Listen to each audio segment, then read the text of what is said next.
Hi, everyone. Sorry I can't be there with you in person, but lucky for you, today is just going to be a review day. So ultimately, the class will be self-regulated.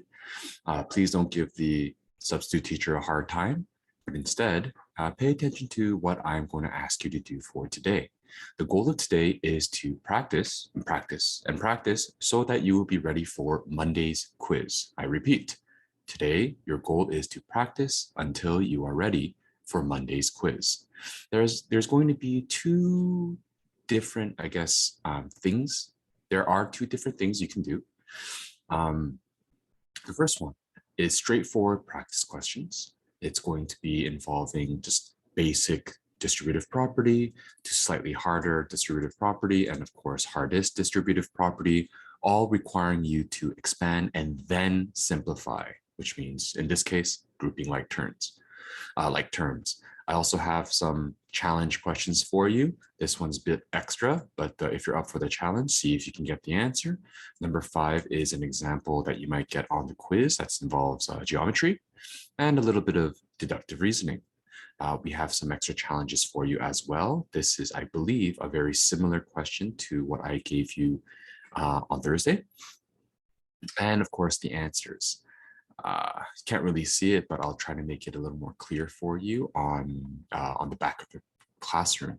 Also on the back of the classroom will be answer keys for certain puzzles. Like by doing the distributive property from questions 1 to 15, you will be able to identify what number corresponds with what letter, and you put them in. So for number 7, if you find your answer, let's pretend your answer is B, then you will put the letter B for number 7.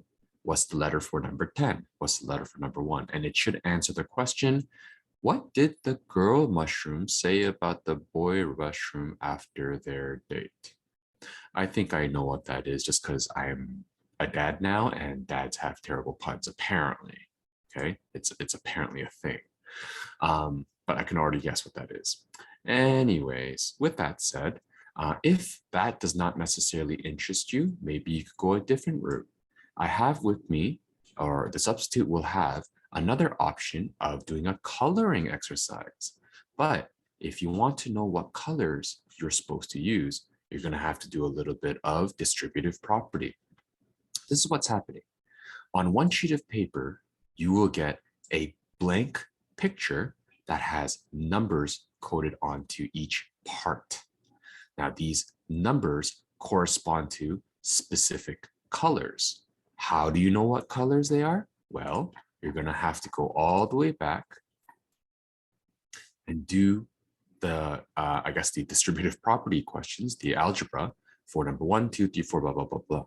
So for number 1, after you answer it, once you identify what color it's supposed to be, all the number 1s in the picture will be that color. So let's pretend the answer for number 1 was red. Go down to your picture. All the parts of this picture that are labeled 1. So right there, that's a 1. What else? That's a 1. That's about it. All the parts that are labeled 1 will be colored red. Okay, so those are 2 activities. The answer key, as you can see here, the answer key will be provided. If you look at the back of the classroom where the corkboards are, it'll be up there for you. This is all you. Maybe you want to do the coloring thing now and do this part for homework in the weekend, or maybe you want to do this now, get it over with because you're not interested in coloring at all. Whatever the case may be, please use this time wisely. I know some of you are probably going to get bored and start socializing. This is your time to study. As always, if you have questions for me, please reach out to me by email or whatnot. I will do my best to get back to you. To best prepare you for this quiz coming up. Do your best, study hard, suffer well, and I will see you on Monday.